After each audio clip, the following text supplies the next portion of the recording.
Okay? Yeah, it's fine. Here are the standings so far through this weekend's games. At the top continues to be the young man who puts the picks in, Emory. Yeah, he's doing well. He's 16-14. Craig has come back from the depths to tie Pablo at 15-15. I was 1-4 last week. Good. So It's the way it should be. Yeah, I was Go ahead, Greg. Yeah, I was, I think, 2-3 last week. But no, I mean, given how the first week started, especially, I'm proud to be at 500 at this point, and especially given that, like, I see a lot of other picks, and people ask, like, why don't we'll do the spread when we get a gambling sponsor. How about that? Like, we'll pick games with the spread when we have a reason to pick games with the spread, because I'm not going to pretend to be some expert when it comes to that. But there's no, like, hey, let's throw Texas versus Houston on here and get an automatic win, or, things like that. Like, we try to pick the 5 most difficult games to pick pretty much every week. And the way the season is gone and the way college football is, you got to be pretty special to have like a super, 80% winning record or something like that. 4-1, man. You jump quickly. It's tough. All right. Jack McKenzie, by the way, we have royalty today producing our show, directing our show. I am right there. I think I was 3-2. I think I just kind of held my own. And then Garrett's going to get fired. Yeah, he's done. He's just been in it. One of the reasons he's not here, part of his suspension. Level 1 violation. Yeah. Now making me nervous that I've got almost all the same picks as him. No, but I mean, look, like I said, it's a toss-up every week here. Yeah. All right, go to the chat. We're going to go to the chat room. The first game is the USC Notre Dame game. There could be bad weather. We'll read off the first 5 of you who give us a pick on the chat room. But we'll start with us. Paul, you're taking USC. Yeah, I'm taking USC because of Caleb Williams. You know how much of a Sam Hartman fan I am. I do think that Notre Dame will muddy this one up, and they will attack USC physically in a way that they probably have not seen before, especially in South Bend. That's what these Marcus Freeman teams do. I just think I think Caleb Williams will be too much. I know that USC's playing with fire. I think they continue to do that, but they don't get burned yet until they jump back into the Pac-12, and then I think that's where their problems will really start. Craig, you took Notre Dame. Yeah, I did. I think, the weather could potentially play into this. I definitely think that that's a potential factor. That's something that's going to be fascinating, too, with the Pac schools when they start to – and I know it's not like sunshine and rainbows up in Oregon and Washington all the time by any means. Like, they're not, oblivious to the cold and rain and snow and all that stuff, but it is a little bit of a different animal. So, I don't know. I think that could come into play. And, I think Notre Dame having lost – I just think that there's a little extra gear there potentially to bounce back and have a big performance. And just a showdown of 2 stud quarterbacks, I just slightly lean the Irish here, getting a little bit of a rebound. And I don't like the way that USC's been playing with fire. I just think that they've, been able to kind of get by despite their defensive efficiencies. And I think that Notre Dame could possibly bring that to an end. All right, I took Notre Dame. There'll be 80,000 or so. I think capacity is just over 77,000. It's natural grass, so it could get a little bit somewhat slippery, but could get muddy, kind of old school. I'm old school, and so I take Notre Dame. And yeah, USC's weapons. And what's the young man who's the lightning fast? He doesn't get a lot of touches. Malachi something. Well, Zachariah Branch? Yeah, he's a little bit – he might be in and out. Zachariah Branch. Malachi's the backup quarterback. There's an eye in there. Yeah. By the way, Paxton took Notre Dame. Bob took Notre Dame. Wet Blanket, Notre Dame. Kim, touchdown, Jesus. Camelo, Notre Dame because of better defense. Altoid takes USC. And then also John Joe took Notre Dame in that pick. All right. So we also have the rest of the picks, including Garrett, USC, and Emory takes Notre Dame. Next game, Paul, on an island with UCLA at Oregon State. We're all taking the Beavers, and you are taking Chip Kelly and the Bruins. Yeah, I'm betting on Dante Moore in the offense to have a good enough game. UCLA's defense has been really good. DJU's been good, but not great for Oregon State. He started to maybe pick it up a little bit, but I'm taking UCLA in this one. I picked against them a couple times. One I was right and one I was wrong. Yep. So we'll see. I mean, if it's every other one, then great. If not, then I don't have a read on UCLA. Craig? I think most of these pack games are flip games, honestly, and this is one of those. And I think I was kind of on UCLA a little bit before in some of the picks that we did. Didn't get the first one right. Definitely got this latest one right that we had with them beating, what was it, Washington State, I believe it was last week. And I like, the young quarterback, but he's had his moments where it's been a little bit shaky. Now, I know DJU hasn't been perfect either, but I think they're just a little bit sturdier there on that side of the football. But that leads you to the matchup that everybody talks about when breaking down this game, which is UCLA's terrific defense versus Oregon State's offense. And can DJU play a clean game, or can the Bruins bring enough pressure and force him to make some mistakes and throwing some interceptions? I don't know, but I just like Oregon State at home and as a total package more than I like just UCLA's defense and some of their growing pains at this point. So, yeah, this was not a quick decision. I just slightly lean the Beavers here. I took Oregon State home, and UCLA's defense, it can travel. Most everybody rattled off: Paxton, Katy, UW, Altoid, Nahomi, Mansa. Also, all picked UCLA. And That's fair, yeah. Yeah, and then Kim, give me the Beavers, Kim Coulter. Wet Blanket, give me Oregon State. James Skaggs gave us a score. James, thank you. Beavers 38-34.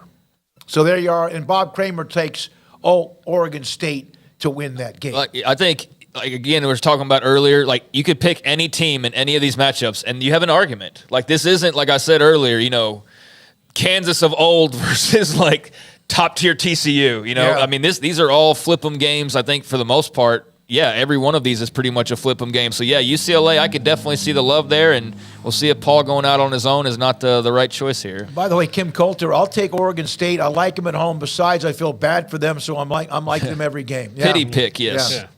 Well, look, I'm out on an island again for the next one here. Everybody's picking the home team, Washington. They're 3-point favorites. Oregon, I just think their defense is a little bit better, and I think that's going to be where it kind of flips this. I went back, and I'm still going back and forth on it, but I just think Oregon's defense is a little bit better, even though Softy made a great point. Neither of them have played anybody to each other's caliber yet.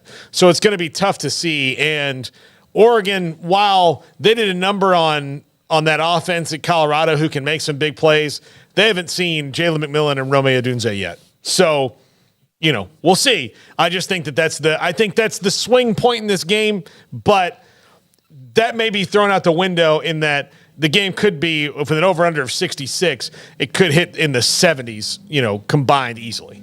I looked at the weather. It's going to be fine. There's a chance it might sprinkle, but I doubt it. I love this. This is one of the most beautiful settings of a stadium in America. Craig, you took Washington along with all the rest of us.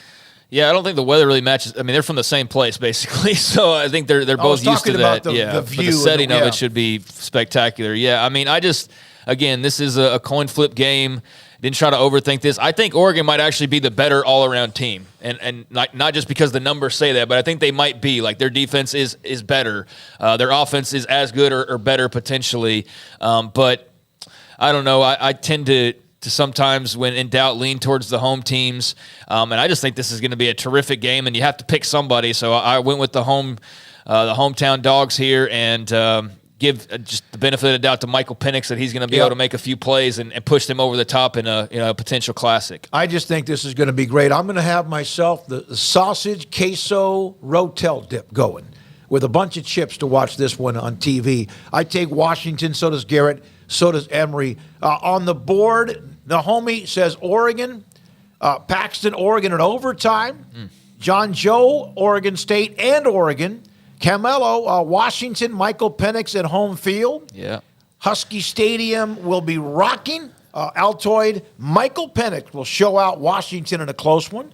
Kim said the Ducks. Kyle said Washington. Katie said Washington. Mansa said Oregon. Wet Blanket, Washington. And also Mansa said Oregon by 1. Or close one. Go ahead. Tip, next game. Big 12 game. Brigham Young, TCU. I know it's BYU, TCU. Am I going out on a limb here to think that TCU is in a free fall? No, you're not. And that's why I picked this. I don't know how good BYU really is compared to TCU, but they're going to be playing with their backup quarterback. Yes, they're going to be at home, but they are off. They are off. And I don't know. I think BYU might get them here. TCU has better talent, I think, but it's not come together these last couple weeks. And last week was just a rough game for them. I don't know how they rebound from that. Well, I mean, you lost your starting quarterback and you threw a bunch of picks. I don't know that BYU's defense is Iowa State's. I think that there's certainly a lot of concern when you got Josh Hoover now as compared to having Chandler Morris, but Chandler Morris wasn't all that great either. I mean, necessarily. He is better than Josh Hoover, but I do worry about the turnovers here, potentially for TCU and how that could hinder the offense. But they've lost a couple of games. It's certainly possible they could lose a third. I just got to feel like they're going to rally the troops, and I feel like they should be a bit better than BYU at this point. You know, there is still that acclimation process, and BYU might be blowing through that easier than the other three are.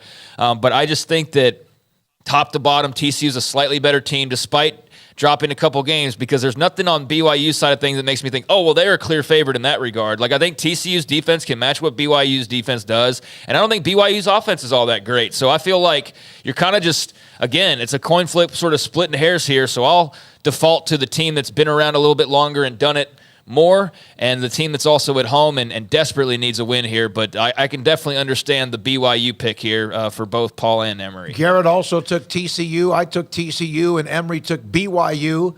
That's BYU along with Paul. From the chat room, Katie said TC who? Camelo, BYU with the upset.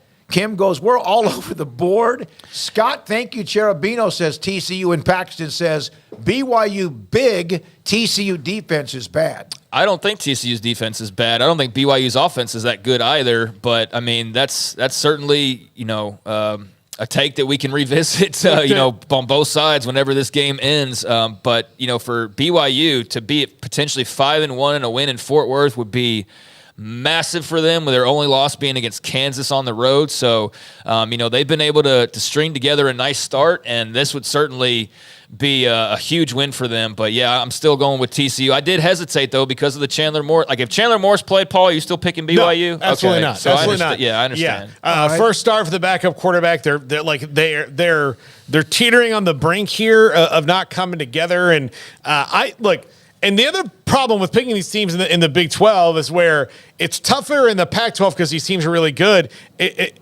It's just slightly less tough in the Big 12 because you got this big block in the middle of blah. Yeah, and it's Texas, Oklahoma, and then just whatever. Yeah, and so you don't know, there's not and everybody's had a bad game. There's not much separation in the middle of it, and so I'm going with momentum on this one right here. Okay. TCU has a lot of negative momentum going, and if they do get it back, fine. But you know what? Brigham Young will bring a bunch of fans to that game. We saw what they did here in Waco 2 years ago. TCU does not usually have a great crowd. They could end up with a chunk of people there. Then TCU is, like Baylor, can fall victim to that. Of all of a sudden you turn around and go, oh, crap, this is not the home field advantage you thought it was. Kim, Wet, Blanket, Derek, Vasnica, all take BYU. So Homie says that as well. I keep on getting his name wrong. NH or Nomahe. I like to tell me how to. Namahe, maybe. I don't know. Maybe. Also, Matthew says TCU.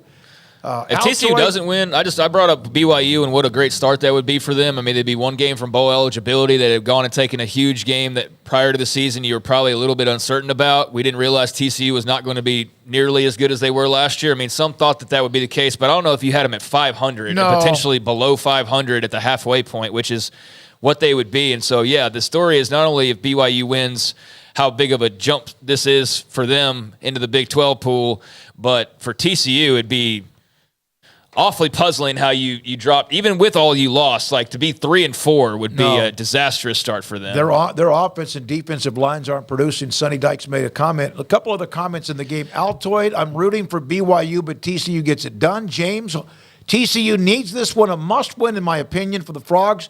Backup quarterback needs to take care of the football, making it bowling shoe ugly. Win a game in the 20s. Yeah, and I think he showed some of this last year, and this is not a knock on him per se. It's not like a personal shot or anything, but when Sonny Dykes was going on that run last year, it brought up and evoked memories of when Baylor was going through their coaching search and how he was brought up on a couple of occasions. And at the time, like the first time around, he was at Cal, and there was no reason to believe like this would be a great hire, even though the Texas ties and all that. And obviously, a few years later, SMU and then TCU and what he's built on, like that would be a different conversation now as opposed to when he was at Cal. But when you watch him on the sidelines and you watch some of his reactions to certain things, it's like, okay, I'm glad that they kind of didn't do. I mean, I don't see how it would have fit in very well. Yeah, he gets fired up. He's the opposite, and he's got a little of that anger, that red face. I like the guy. He's been great with. He's joined us on the show, and always appreciated his take. I can just see where he wasn't just the natural fit, and just you slide him on in here, and that was the go-to for Mack Rhodes. So the genius in 2021 was Aranda. The genius in 22 was Kleiman and Sonny Dykes. And all of them right now are kind of looking around going, this year. Miami and North Carolina. Miami coming off the absolute dreadful finish. Mario Cristobal with the decision. It cost him an actual game.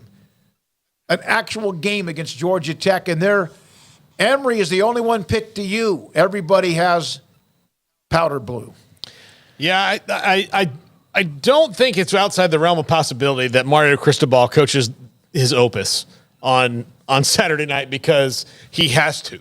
But North Carolina is really good. It's there, and maybe Miami got caught looking ahead as a team overall. Like, look, they were the reason that Georgia Tech, a team that should not be on the board with Miami, was even in that game because Miami wasn't playing well, and they were coaching circles around Mario Cristobal and staff all game long, but Miami's talent was winning out, and all they had to do was take a knee and win that game.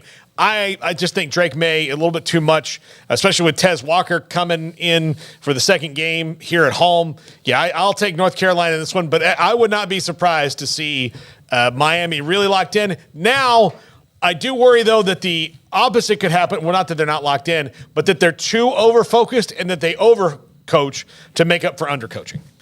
This one I probably thought the longest about because I do think that we get lost in the bad decision and don't realize Miami was that bad decision away from being undefeated. That's true. And so it's not like they're a bad team. It's just they had a really bad situation unfold last Saturday night, an embarrassing situation. I think that fuels them, and that gave me even more reason to initially pick Miami, but ultimately sat on it a little bit. And, yeah, I'll default to Drake May and North Carolina at home. I think this ought to be an excellent, evenly matched game. A blowout would surprise me either way. But I do think Miami, I expect them at least. I expect them to rebound nicely and make this a heck of a game. But, it's going to be interesting there in the ACC. We're on the air, man. Thank you very much. What is going on today? I don't know. Man? Well, Jack was getting arrested, the police officer. Jack, what was that? Do you know what was the deal? Was it looking for somebody else? Because it started making me nervous that Paul and Craig were they looking for some short dude in all black? I think he just showed up. We probably don't explain that enough. We have this first floor. We're the only business in this building. Everything else is a condo, apartment, whatever you want, a residence. And we're the only, and we have something on the door. And yet sometimes people just walk in the door. I will tell you, there's a phenomenon. Thank you. That's a great shot there, Jack. That guy made me nervous. Yeah, he made me very nervous. Here's the other thing. I'll tell you this, and you may not know this, but for some reason to some people, this is a medical condition that we need to get examined, that when they see people with headphones and a microphone on, it doesn't appear to them. It's like we're just sitting here. Who sits all in a row and looks straight away? With headsets. What do you think's going on when you come in here? That's if they pass can they read the sign in front of them? It's because we have signs on the doors. That guy made me nervous. So, Jack, start bringing your gun. All right, I picked North Carolina. I just like who they are. Drake May, I think he'll be fine. I do think this will be a great game. Like Craig has said, every one of these games, everybody could pick the opposite and end up having the same record in one way or the other. Yeah, I mean, the Tar Heels are averaging like 40 points a game, and I think their defense has gotten better. So, yeah, I mean, it's a coin flip every single one of these, and so we'll see how it comes out in the wash. Probably about even based on the results we've seen so far. But, looking forward to – I'll watch a bunch of, if not all 5 of these games. Can't wait. All right, Craig,